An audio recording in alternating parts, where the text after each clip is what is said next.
अहम ख़बर है कराची में वडे वज़ीर मुराद अली शाह गवर्नर सिंध निहाल हाशमी की मज़ार कायद ते हाज़िरी।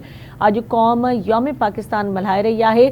तहरीक इंसाफ के बानी जा केस अदालतुन में बुधणीअ हेठ आहिनि। निहाल हाशमी जो चवण है बानी के केसन जो फ़ैसिलो हुकूमत न पर अदालतुन के करणो है।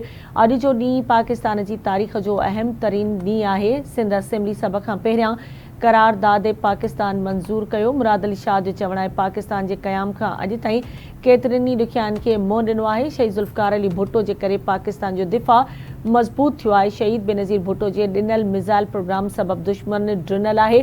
वॾे वज़ीर जो चवण हो त फील्ड मार्शल की क़यादत में पाक फ़ौज दहशतगर्दी ख़िलाफ़ जंग विड़ी रही है। दुश्मन अज पाकिस्तान तरफ़ मेरी अख खणी नथो ॾिसी सघे।